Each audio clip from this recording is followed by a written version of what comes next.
There is a fish living in the water around Washington, D.C. that can breathe air, stay alive for days out of the water, and crawl across wet ground from one pond to the next. It was not here before 2002. That year, a man in Crofton, Maryland, looked into a pond behind a strip mall and pulled out something nobody expected to find in North America. And the thing about a predator that can walk between bodies of water is simple. You cannot fence it out. So, the real question is not how the snakehead got into the Chesapeake. It is what else has moved in while everyone was watching the crabs. Because the Chesapeake Bay does not look dangerous. It looks like a postcard. Crab boats at dawn, sailboats in the afternoon, calm brown water stretching past the horizon. But under that surface, a stack of predators has taken the bay over, and most of them arrived on a timeline you can actually put dates to. We are going to go through 8 of them, and we are starting with the one that walks. The northern snakehead. People call it the frankenfish, and for once the nickname undersells it. This is a long, mottled, python-patterned fish native to rivers in Asia, and it comes with a piece of equipment most fish do not have. It has an organ that lets it pull oxygen straight out of the air.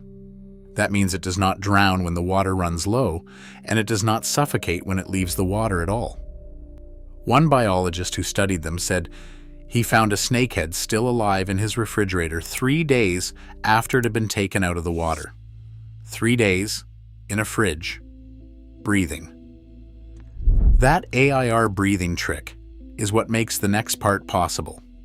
A snakehead can wriggle across wet ground, short distances at a time, moving from a drying pond to a deeper one. In the rice paddies of its home range, that is how it survives the dry season, waiting out the months when the water disappears entirely.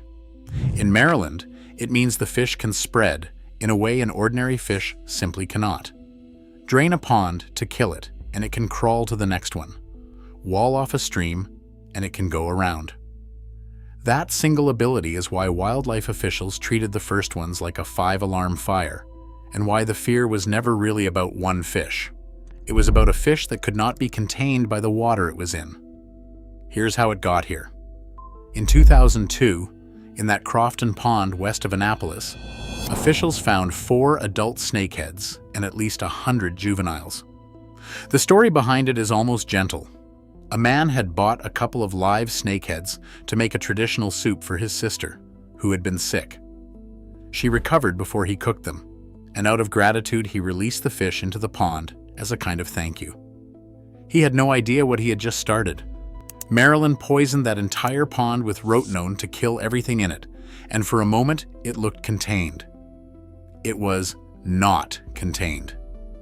In 2004, the first snakehead turned up in Virginia waters, in Doe Creek, off the Potomac. From there, it was gone. Today, the Potomac population is estimated at over 21,000 fish spread across more than 120 miles of river, and biologists have found them above Great Falls and up into the upper Chesapeake. A predator that breathes air and crawls overland does not get recalled. Once it is loose in a watershed this size, it is a permanent resident. And it is an aggressive one, a top-of-the-food-chain hunter eating the small fish that everything else in the river depends on. So that is the fish that walks. Now, here is the fish that eats. Number 2. The blue catfish. If the snakehead is the one that made headlines, the blue catfish is the one that actually rewrote the bottom of the bay's food web, and it did it quietly, with a government stamp of approval. Back in the 1970s and 80s, fisheries managers stocked blue catfish into the James, the York, and the Rappahannock rivers in Virginia on purpose to build a recreational fishery. It worked far better than anyone wanted. Blue catfish are big, they live a long time, and they eat almost anything they can fit in their mouths. Crabs, shad, herring, smaller fish, mussels, whatever is there. With no natural check on them in the Chesapeake, they multiplied into numbers that are genuinely hard to picture. In 1 hour of electrofishing on a single stretch of river, researchers pulled up more than 6,000 of them. Not over a season. In 1 hour. And here is the number that tells you how far this has gone. In some locations in the Chesapeake, blue catfish now make up as much as 70% of the total fish biomass. Think about what that sentence means. If you could weigh every fish in that stretch of river, 7 out of every 10 pounds would be this one invasive species. Everything native, the shad, the perch, the herring, all of it is squeezed into the remaining sliver. The Maryland state record blue catfish weighed 84 pounds when it was pulled from these waters in 2012, and there are almost certainly bigger ones down there right now. The scale of it shows up in the fishery too.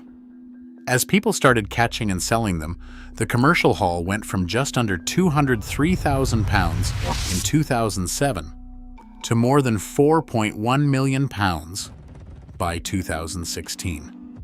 That is not a fishing trend. That is a measure of how completely one introduced fish saturated the system in under a decade. And the worst part is that stocking them was a decision. Someone signed off on putting these fish in the James, the York, and the Rappahannock, expecting a nice sport fishery, with no way to know they were seeding an animal that would eventually eat its way to the top of 3 entire river systems. This is what a takeover looks like when it happens underwater, where nobody can see it. By the time the numbers were undeniable, there was no undoing it. Before we go on, I want to hear from you. If you have ever caught something out of the Chesapeake or any river near you that you could not identify, tell me in the comments. Give me the state and the body of water. I read them, and the strangest ones end up shaping future videos. All right, from the fish that took over the food web, we move to the one that comes in from the ocean. Number 3, the bull shark. We file sharks under ocean and stop thinking about them once we are off the beach, and that is exactly the mistake the Chesapeake punishes. Bull sharks are the shark that breaks that rule. They tolerate low salinity water better than almost any other large shark, which means they can push up out of the Atlantic and into the brackish, lower reaches of the bay when the water warms in summer. They do not visit the deep ocean part of your imagination. They come inshore, into the murky water where people fish and boat. And they get big. One waterman named Larry Powley, a 5th-generation fisherman, hauled up his pound net near Cedar Point, Maryland, one morning expecting the usual bluefish and croaker. Instead, the net held a bull shark that weighed 310 pounds and measured 8.6 feet long. That is not a pup that wandered in by accident. That is a full-grown apex predator in the Chesapeake, tangled in gear meant for panfish. He released it, though he doubted it survived the ordeal. Maryland wildlife officials called it the largest they had seen in recent memory. The unsettling part is not that one big shark showed up. It is that a bull shark that size in the bay is not really an anomaly at all. Bull sharks are one of the very few large sharks that can move freely between saltwater and fresh, because their bodies can regulate what most sharks cannot. That is why they turn up in rivers all over the world, sometimes hundreds of miles inland. In the Chesapeake, it means they can follow the warm, brackish water up into the bay every summer, into the same water where people are swimming off the backs of boats. And most of the time, nobody ever knows they were there. The waterman only found his because the shark swam into a net. How many make the same trip and never touch a piece of gear is a question nobody can answer. Which brings us to the sharks that are not just passing through, the ones that are born here. Number 4, the sandbar shark. This one changes how you think about the bay entirely. For sandbar sharks, the Chesapeake is not a place they sometimes wander through. It is where they are born. The bay is one of the most important nursery grounds for the species on the entire east coast of the United States. Every summer and into the autumn, large schools of juvenile sandbar sharks come into the lower bay to grow up in the relative safety of its shallows. These are not monsters. The juveniles you would find in the bay run about 2 to 3 feet long, and they spend their first years hunting the one thing the Chesapeake has in endless supply: blue crabs. The same crab that defines the bay in the tourism brochures is the food that raises a generation of sharks. When the water cools in the fall, the young sharks head back out to the ocean, and the next summer, a new class comes in to take their place. This has been happening for a very long time, quietly, a few feet under the surface of the most famous crab water in the country. Most people who have spent a lifetime on the bay have no idea they have been swimming over a shark nursery the whole time. Now, not everything under the surface is an outsider. The next one was always here. The bay just decided it was the enemy. Number 5. The cownose ray. This is a native animal, a broad, brown, diamond-shaped ray with a face that looks vaguely like a cow's nose, and in summer, they gather into enormous migrating schools that move through the bay like moving mosaics. They also carry a venomous, barbed spine at the base of the tail, which is the part that makes waders nervous, and fair enough. But the cownose ray belongs here. What happened to it is one of the stranger chapters in the bay's recent history. In 2007, a paper in the journal Science argued that overfishing of big sharks had removed the ray's natural predators, and that the exploding ray population was, in turn, wiping out shellfish. People on the Chesapeake took that idea and ran with it. The logic became a slogan: save the sharks, kill the rays, save the bay. And the killing started. Bow fishing tournaments sprang up with names like the Battle of the Rays, where boats would go out and fire arrows into the migrating schools for cash prizes. They were often shooting pregnant females coming in to give birth. Then the science caught up, and the science said they had it backwards. A 2016 study found that cownose rays do not even eat mature oysters the way everyone assumed. Their jaws are not built to crush a big oyster shell. On top of that, the rays reproduce painfully slowly, 1 pup a year, 8 years, to reach maturity, which makes the whole idea of a runaway population explosion biologically almost impossible. The bay had declared war on an animal for a crime it did not commit. In 2017, Maryland put a moratorium on the killing contests. The rays are still here, still gliding through the green water every summer, having been proven innocent after the fact. Speaking of animals that were here long before us, the next one has been around since before there was a Chesapeake Bay at all. Number 6. The Atlantic sturgeon. If you want to feel small, look at a sturgeon. This is a living fossil, a fish whose basic body plan is tens of millions of years old, from a lineage that was swimming while dinosaurs were still on land.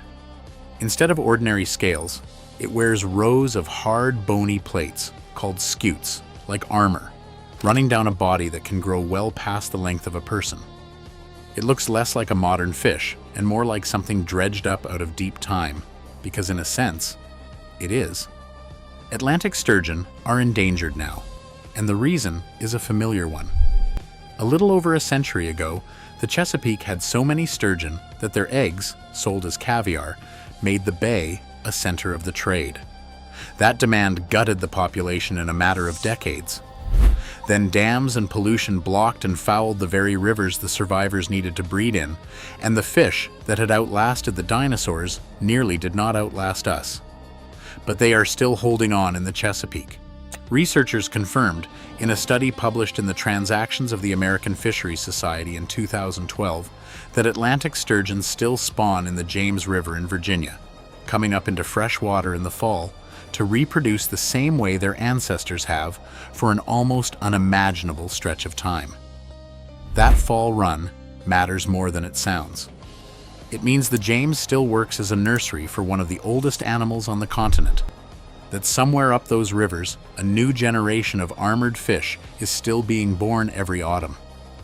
Every one of these sturgeon is a survivor twice over, of an age the rest of us can barely conceive of, and of the century we nearly wiped them out in. And they are sharing that water now with everything else on this list.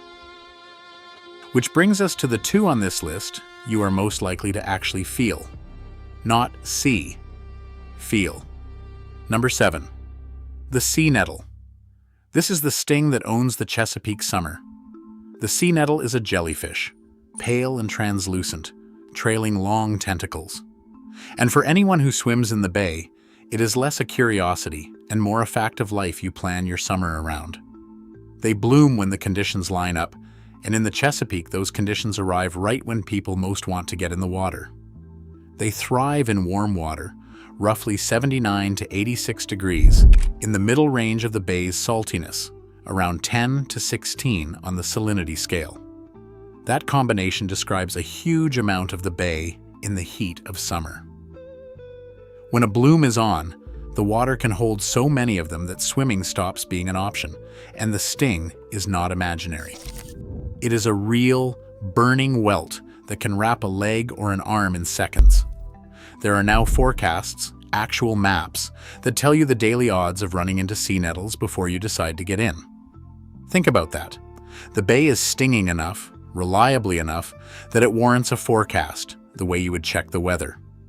And the same warming water that fuels the nettles is fueling the last thing on this list. Except this one does not sting. It infects. Number 8. And this is where the bay stops being about wildlife and starts being about you. Vibrio vulnificus.